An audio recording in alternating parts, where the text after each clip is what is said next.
Thank you for joining me for your weekly horoscope forecast for week commencing the 11th of November for the Sun or the Ascendant.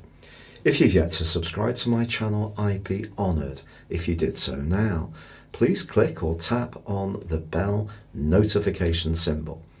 There's an absolutely brilliant angle between the Sun and Pluto this week.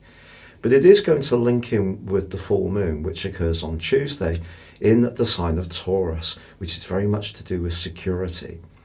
Whereas Scorpio, the Sun, is very much to do with transformation. In a more practical sense, it can be about longer term finances, business, investment, entrepreneurship.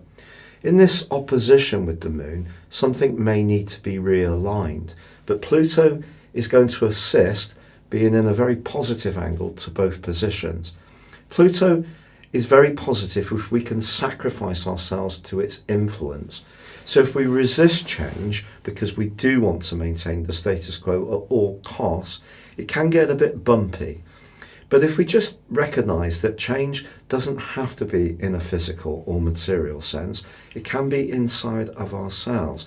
So if there has been something that's been stuck about how you feel about yourself, how you feel about your interrelations with someone you're intimate or close to, or you share a financial partnership, well, I think that Pluto can shine light into the darker corners of this, the hidden side, because the more insight that you can gain from Pluto, the better it's going to be. So this is a full moon January that I think can be very positive. There's also a terrific angle this week between Mars in the sign of Libra, very much about balance, but it's forging a great link to the ruler of Libra, Venus, and also Jupiter, which themselves are in a conjunction. This combination can make us very confident. It can give us the push to be more playful, to socialise more, to interact. Whereas that Scorpio energy can be a bit sheltered, maybe a bit wary of what people's motives are, quite rightly. So when it comes to money or investment, I wouldn't be rushing in where angels fear to tread, simply because Mars and Jupiter are pushing us to be that much more risk-taking. But what I think they can do is ask us to be a bit more abandoned, especially when it comes to our social situations. Just be conscious that if you meet someone who seems amazing, and it's entirely possible with Jupiter and Venus in a conjunction, because Neptune is squaring up to these two and provides a kind of swirling mist of unreality. If this person or a scheme you're told about seems better than anything you've ever heard about before, well, they might be, but just like the rest of us, they've probably got a few catches, glitches or bumps to their modus operandi or their personality. So just stay resolutely grounded. And of course, with Mercury still tracking backwards, that does provide another potential for mischief. But it will be next week that Mercury goes forwards in Scorpio, and Mars, the co-ruler of Scorpio, also moves into Scorpio, and that's going to be a very exciting phase to look forward to. Your specific forecast, Gemini, shows your ruler continuing to retrace its steps at Mercury.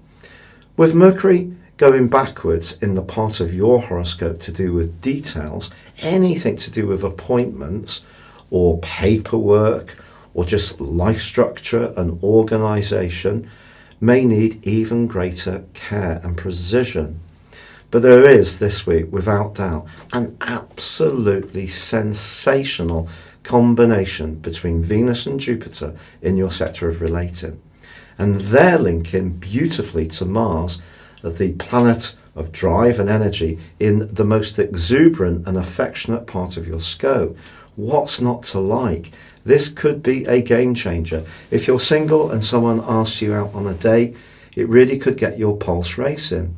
It is true that there is a full moon this week, and making sure that you're balancing your physical health, your work structure and demands and obligations around your more spiritual and emotional needs is going to be important. In other words, don't do too much. But Pluto is going to be providing great assistance on the other side of the heavens, helping you to peer into the depth of situations and gain even greater clarity than ever before. What can challenge that is the retrograde, but also Neptune. Neptune, that dreamy mist, it's to do with the past, it's to do with evaporation, it's to do with lapping away at things that have structure and eroding them. And that does forge a tricky angle to that Jupiter and Venus conjunction. So even if you think someone's the bee's knees, just still, however excited you feel, go one step at a time until you get to know them a little bit better. It's been a real pleasure being with you. If you'd like to go beyond your zodiac sign and discover what 2020 will hold for you based on your personal birth data of time, date and place of birth, please see the link beneath this video. You can get the rest of this year free and 30% off. But for now, good luck and goodbye.